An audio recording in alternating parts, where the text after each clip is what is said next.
요나가 하나님의 말씀을 들었는데도 불구하고 어떻게 그 말씀을 피하여 하나님을 거스릴 수 있는가? 이 부분을 저희가 살펴보고 있습니다. 우리는 생각하기에 요나처럼 하나님의 말씀이 직접적으로 주어진다면 100% 순종할 것이라고 생각을 합니다. 그래서 요나를 통해서 요나가 하나님의 말씀을 들었음에도 불구하고 도망칠 수밖에 없었던 이유를 추적하고, 우리 역시 하나님의 말씀을 들음에도 불구하고 늘 피하고 뺀질거리고 도망치는 모습을 지금 고발하는 중에 이 말씀을 계속해서 연결하고 있는 상태입니다. 어제 우리가 좀 집중적으로 보았던 것은 요나의 아버지의 이름이 아미떼라고 하는 사실을 살펴보았습니다. 아미떼는 에메트라고 하는 진리를 향하여 있다라고 하는 뜻입니다.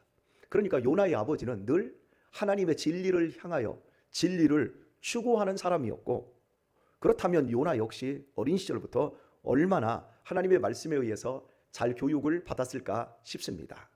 그럼에도 불구하고 요나는 3절에서 살펴본 것처럼 도망하려, 피하려고, 도망치려고, 또 여호와의 낯을 피하여, 아버지는 하나님의 낯을 쫓아가는 사람이었고 아들에게 항상 일평생 하나님의 낯을 쫓아가라 이렇게 가르쳤을 텐데, 요나는 하나님의 말씀이 임하자마자 니느웨로 가지 않고 도리어 당시의 세상 끝으로 알려져 있는 오늘날의 스페인의 남부 타르시스, 지중해의 반대편에서 지중해의 반대편까지 도망치는 배를 탔다고 하는 거예요. 대체 왜 요나가 그럴 수밖에 없었는가? 어제 아침에 우리가 살펴보았던 부분, 우리는 내 자신이 순종하고 있고 지금 현재 여기에 있는 이유는 우리의 상태나 마음이 편하기 때문이지, 우리의 마음이 변해버리면 우리는 여기 있을 수도 없고, 우리가 평화롭고 착한 사람이고 좋은 사람인 것처럼 우리가 느껴지지만 마치 케이크 위에 올려진 작은 불이 아무것도 아닌 것처럼 보이지만, 그 불을 어린아이가 들고 가스통이 열려져 있는 곳에 가서 불을 붙이게 되면 집 전체를 날려버릴 수 있다라고 하는 부분을 말씀을 드리면서, 오늘 우리가 이 안에 죄의 심지가 붙은 작은 초가 타오르고 있고, 이것이 휘발유와 가스를 만나듯이 어떤 발화점을 만나게 되면 우리는 신앙생활 50년 한 것, 70년 한 걸 다 때려 엎고 지워버릴 만큼 참으로 악한 모습으로 돌변할 수 있다. 그래서 늘 바울 사도처럼 오라 나는 곤고한 사람이로다, 이 사망의 몸에서 누가 나를 건져내랴 라고 하는 겸손함으로 하나님의 은혜를 붙잡아야 함을 제가 여러분과 함께 말씀을 나누었습니다. 오늘은 이 부분에서 조금 더 나아가 보도록 하겠습니다. 요나 해봅시다. 요나. 이걸 조금 길게 하면 요나가 문제예요. 그지요? 당신이 문제가 아니라 요놈이 문제예요. 요나서는 이렇게 봐야 돼요. 요나, 이름의 뜻이 비둘기입니다. 비둘기는 이스라엘을 상징하고 있는 모습입니다. 동시에 비둘기는 고대 사회로부터 전령들이 사용하는 가장 안전하고 빠른 통신 수단이었습니다. 하나님이 당신의 말씀을 니느웨에게 전하기 위하여 가장 빠른 사람을 선택을 했어요. 그럼 요나는 직행해야 하는데 도리어 하나님의 낯을 피하여 니느웨는 지금 현재 요나가 있는 곳에서 동북쪽인데 반대로 서남쪽 끝쪽을 향하여 가고 있습니다. 직행해야 할 하나님의 통신 수단이 반대로 가고 있어요. 이 모습 혹시 어디서 많이 본 모습 아닌가요? 우리들 자신 안에 있는 모습 아닌가요? 하나님의 말씀을 몰라서 우리가 불순종해요? 하나님의 말씀을 우리가 모르기 때문에 미적미적됩니까? 안 그렇습니다. 우리 안에는 이 성경에 있는 요나뿐만 아니라 요나도 들어있어요. 이 모습을 항상 기억하면서 하나님이 나에게 말씀을 주실 때 최고로 빠른 비둘기 요나가 될 수 있기를 축원합니다. 그것이 복인 거예요. 듣기는 속히 듣고, 우리가 이거 듣기는 속히 듣고 행하기도 속히 하는 것, 그것이 복이에요.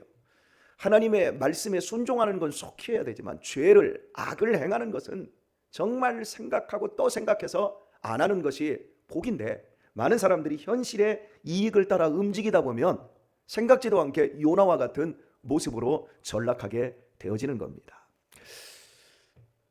사람마다 부르심의 사명이 다 달라요. 특별히 신학교에 가보면 부름이 달라요. 처음부터 달라요. 어느 정도가 다르냐면, 나는 선교사로 부름을 받았습니다 해서 신학교에서 공부하는 친구들이 있었고, 나는 이 사회를 개혁하고 사회 복지를 위해서 특수한 목회를 하고 싶습니다, 나는 장애인 목회, 나는 청소년 목회, 이런 쪽으로 다 달라요. 또 어떤 친구는 개척을 하겠습니다, 이런 목회적인 부르심이 있고, 또 어떤 친구는 나는 개척에는 소망이 없고 열심히 해서 교회 안에 맡아서 그 교회를 잘 섬기고 부흥시키고 싶습니다, 이렇게 다 달라요. 어떤 친구는 벌써부터 노인복지, 나는 노인들 사역, 그래서 양로원 사역을 하고 싶습니다. 제가 경험한 이런 사역자들, 그리고 어린이 전도협회라든지 이런 쪽에 있었던 간사들이 신학을 하러 오신 분들은 나는 어린이 사역을 조금 더 자세하게 힘있게 하기 위해서 신학을 합니다, 이렇게 부르심 자체가 다 틀린데, 그럼에도 불구하고 늘 갈등이 있었어요. 그것은 나의 부르심이 맞는가? 나는 정말 군목이 되어서 군선교회 장으로 나를 하나님이 부르신 거 맞는가? 나는 정말 장애인 선교를 위해서 부르심이 맞는가? 이런 고민들이 있었어요. 그런데 저는 고민이 하나도 없었어요. 왜요? 나는 개척을 안 할 거야. 나는 개척 같은 건 생각지도 않아. 개척 같은 건 무능한 사람이고, 나는 잘 교회들 부교육자 때 잘 섬겨서 불러주기만 하면 그런 교회에서 충성하며 열심히 할 거야, 이렇게 생각을 해서 저는 고민이 하나도 없었는데, 어쩌다 보니까 제가 교회를 개척했어요. 교회는 무능한 사람, 나는 교회 개척하면 정말 못할 거야 라고 생각을 했는데, 여러분이 아시다시피 제가 20년 동안 교회를 개척하고 지금 여러분 앞에 있어요. 나의 부르심을 내가 너무나 확신하고 있었어도 나의 부르심대로 인생이 되지 않더란 말이에요. 하나님의 뜻대로 인생이 되어집니다. 하나님의 계획대로 우리의 인생이 움직여집니다. 그러므로 이 과정에서 인생이 생각했던 것과 다르게 확 바뀔 때가 있어요. 그때 우리가 납작 엎드려서, 하나님, 나의 부르심이 무엇입니까? 순종하게 하소서. 순종할 수 있다면 더 큰 힘과 은혜를 공급하셔서 나로 하여금 하나님의 부르심에 감동하고 따라가고 기뻐하고 즐거워하고 행복하고 그 가운데서 많은 사람들을 살려낼 수 있는 도구로 온전히 사용하여 주옵소서. 이러면서 자기 자신을 바로 잡아야 돼요. 그게 안 되면 오늘 요나처럼 자꾸 도망치는 거예요. 자꾸 피하는 거예요.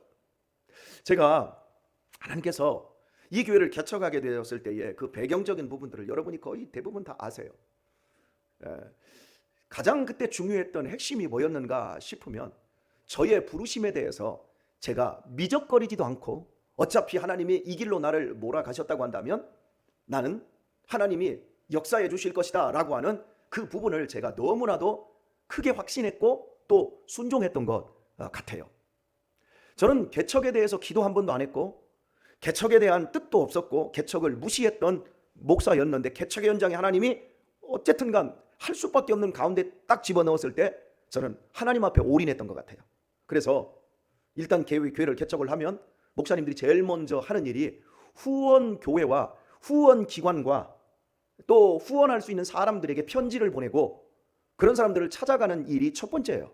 왜냐하면 당장 성도가 없기 때문에 생활이 되어야 되는데, 그래서 이제 뭐 총회나 노회나 시찰회, 그리고 또 섬겼던 교회들에게 편지를 하고 목사님에게 전화를 드려서 내가 개척을 하게 되었으니 조금 한 3년만이라도, 어렵다면 2년만이라도 매달 한 5만 원, 10만 원, 많게는 30만 원씩 그렇게 지원해 주십시오. 실제로 교회를 개척하는 분들이 그런 식으로 개척 청원을 다 합니다.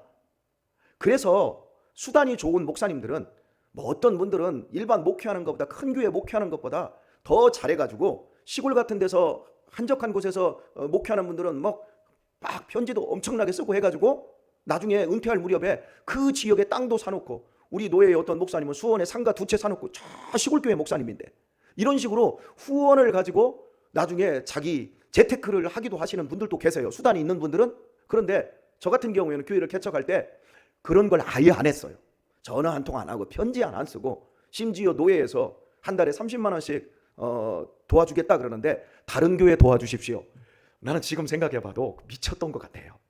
그런데 확실했던 건 하나님이 나를 부르셨으면, 내 인생을 거꾸로 가게 하셨다면, 내가 원하는 사명이 아닌 당신의 사명으로 부르셨다면 당신께서 역사해 주시고 책임져 주시리라고 하는 희미한 믿음만큼은 있었어요.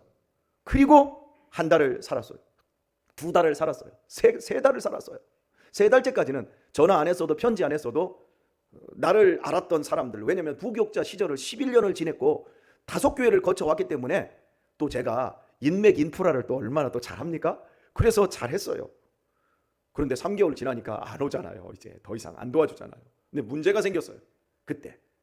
하지만 하나님이 도와주실 것이라 믿었어요.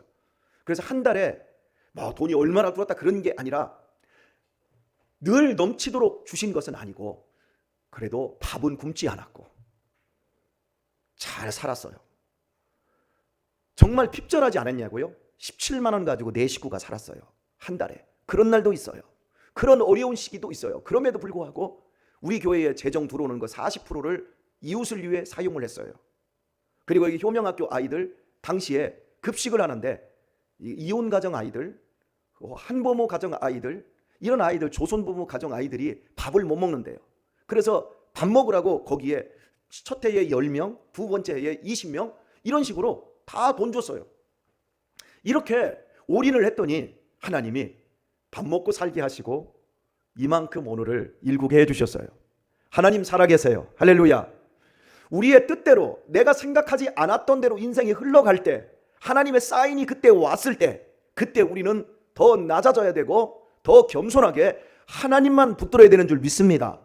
제가 우리 자식들한테 이렇게 살아오면서 힘이 들고 어려울 때 또 아이들을 키워낼 때 제 입에서 참 이렇게 내뱉지 않아야 될 말들이 막 나오려고 할 때가 있었고 그것들을 꿀꺽꿀꺽 참아 넘길 때도 많았지만 이걸 참지 못하고 팍 받을 때도 있었어요. 그것이 참 안타까워요. 왜냐하면 입술의 30년이 마음의 입술의 3초가 마음의 30년으로 자리 잡거든요. 그게 인생인 거거든요. 그런데 우리 아들들한테 아들들이 속을 새겨요. 애들이 무슨 속을 새길까 싶지만 애들도 속 새깁니다. 그지요? 막 속 새길 때 제가 우리 막둥이한테 너 이렇게 속 새기려면 나가. 여러분 그러면 이게 나가라는 말이에요. 속 썩이지 말고 잘 있으라는 말이에요. 우리 막둥이한테 하도 속을 썩고 도둑질도 많이 하고 여러분 제가 경찰서를 가서 조서도 꾸미고 별짓을 다 생각해 보세요. 여러분 8살짜리 데리고 경찰서를 다니는 게 이게 쉬운 일이겠어요? 품행장애, 충동적 장애. 그러니까 가서 가게 가면 막 그냥 호주머니에다 집어넣고 충동성이니까 이게 조절이 안 되는 거예요. 불질러 버리고 싶으면 불질러 버리고 뭐 이래서 뭐 돈 이쪽에서 140만 원 무너졌더니 며칠 지나지 않아서 저쪽에서 또 사고를 쳐서 또 70만 원 물어줘야 되고 뭐 이렇게 돼 버리니까 막 소리를 질러잖아요. 나가! 너 이러려고 아버지 아들 됐어? 나가! 소리를 버럭 질러놨더니 유아가 어떻게 하냐면 나갈 거예요 하더니 짐 싸더니 나가요. 이걸 죽여요 살려요. 나가라는 말이 아니라 이제는 속 그만 썩이고 좋은 자식으로 돌아와다오. 이게 아버지의 말인데 그 자식이 그런 식으로 들어요. 그래서 나가라고 그랬더니 나갔어요. 깜깜한데. 그래서 유신이 야 어디 있나 살펴봐 그랬더니 나가가지고 복도 위에 2층에 올라가서 숨어 있어요. 나가도 지가 갈 데가 어디 있어요? 요나지요. 그지요? 갈 데가 어디 있단 말이에요. 그래서 뭐 지가 갈 때도 내가 나가면서 너 할머니 집 가면 안 돼. 너 우리 집에서 나가면 할머니 집도 끝나는 거야. 이모네 집 외숙모네도 가지마. 절대 가지마. 한번 나가봐. 여러분 찌꺼찌게 나가야 어디 갈 데 있어요. 그렇게 얘기하니까 자기는 딱 힘있게 나가서 할머니 집으로 가가지고 가서 텔레비전 볼 생각을 하고 그랬는데 그걸 원천 차단해버리니까. 여러분 오늘 우리들의 삶 속에서 가장 미련함이 내 뜻대로 인생이 안 되어질 때, 내가 세운 계획이 무너질 때 우리는 하나님의 전령으로 살아야 될 요나 같은 사람이 도리어 더 멀리 뺀질거리며 도망칠 수 있다라는 겁니다. 오늘의 말씀을 맺도록 하겠습니다. 지금까지 여러분 어떻게 사셨나요? 하나님이 원하는 길로만 오셨나요? 그렇다면 여러분 훌륭하신 분들이에요. 그런데 제가 알기로 지금 여러분들 중에 여기에 있어야 될 분들 없어요. 여러분이 세운 계획에 의하면 지금 여기 있으면 안 되는 분들이 여기 계세요. 어떻게 여기 지금 와 계십니까? 여러분이 성실했고 진실했고 최선을 다했는데도 불구하고 여기에 와 계시지요. 억울한 누명도 쓰고 못 볼 꼴도 다 당하고 갈등하고 힘들어하고 괴로워하며 여기 와 계시지 않습니까? 그런 여러분을 하나님이 위로하시고 잘하였다. 사실은 내가 너를 더 겸손하게 만들고 나는 이런 사람이야. 내가 원하는 대로 다 이룬 사람이야. 그러니 당신들도 기도만 똑바로 하고 신앙생활만 똑바로만 하면 당신들도 내가 원하는 거 다 이룰 수 있어. 그런 표리부동한 사람 안 만들려고 다 겸손하게 만드셔서 참 우리는 한 치 앞도 알 수 없어요. 그냥 이끄시는 대로 순종해야 돼요. 이렇게 겸손하게 만드시려고 하나님이 오늘 요나와 같았던 사람들을 여기에 데려다 놓았습니다. 우리 청년 임원들이 오늘 여기 나온 것 같아요. 그지요? 훌륭합니다. 청년들이 임원들이 바뀌고 열심히 해보겠다고 굳은 마음 가지고 비장한 마음 가지고 지금 얼마나 지금 피곤하겠어요. 지금 비몽사몽 정신이 하나 없을 텐데 여기 지청년이야 새벽마다 지금 오니까 그렇지만 우리 지금 청년들이 이 밤에 보통 12시 넘어서 1시, 2시에 자던 애들이 지금 이 새벽 여기 나와서 비몽사몽 아니겠어요? 그럼에도 여러분이 이렇게 나오셔서 기도하고 한 해를 정말 잘 섬겨보려고 하니 하나님께서 큰 은혜 주셔서 모든 것이 형통하기를 예수님의 이름으로 축원합니다. 영혼이 잘 되고 범사가 잘 되고 강건하기를 소원합니다. 그런데 아세요? 여러분들도 요나예요. 여러분이 세운 계획대로 올해 우리 청년들이 이끌려고 하는 그 계획대로 절대 안 돼요. 조금 있으면 막 흔들리고 계획들이 막 뒤죽박죽 돼버리고 이렇게 되어지면서 여러분은 분명히 임원 괜히 했네. 한 해가 그냥 후떡 지나갔으면 좋겠네. 아니면 4월달 5월달 정도 가서 목사님 못하겠습니다. 그리고 아예 말도 안 하고 안 나올 수도 있어요. 그런 말 하면 반칙. 아예 전화도 안 하고 안 나오면 그 사람은 물고기 뱃속에 들어간 요나꼴이 되는 거예요. 그러지 마요. 여러분은 뒤집어질 만큼 환장할 만큼 속이 상할 겁니다. 그걸 통해서 여러분은 알게 되어져요. 내가 얼마나 죄에 쩌들어버린 짠지 같은 존재고 뼛속 깊이 죄인이고 내가 얼마나 사람들을 섬기지 못하고 이해하지 못하는 내 중심적인 사람인가를 알게 되어져요. 그걸 참아내고 견뎌내서요. 이 일의 계획을 이루려고 우리가 임원이 되었거나 권사님이 되었거나 목사가 되고 1년 계획을 반드시 성취해야만 되는 당위성으로 부르지 않았어요. 우리는 삶 속에서 하나님이 요나 같은 우리를 하나님의 사람으로 풍성한 겸손과 사랑이 넘치는 많은 경험을 통해서 믿음의 거룩함을 가진 사람으로 하나님이 만들어내시는 것이 목적이에요. 그러니까 어떤 경우에도 피하지 말고 어떤 경우에도 도망치지 말고 저처럼 교회 개척할 때 처음부터 팔다리 다 잘라내버리세요. 그리고 나는 하나님만 바라보겠노라. 니네들이 말을 안 들어? 이번에 수련회 하는데 니네들이 동참을 안 해? 이러지 말고 하든 안 하든 올해 동참하든 안 하든 나는 사랑하리라. 할렐루야. 나는 내 자리를 지키겠노라. 이게 우리를 살리고 우리를 크게 만들며 우리 공동체를 행복하게 만들고 도리어 하나님의 은혜의 역사를 불러 일으키게 되어 있습니다. 놀라운 한 해 되시기를 요나가 아닌 하나님이 기뻐하는 하나가 될 수 있기를 우리 주 예수님의 이름으로 축원합니다.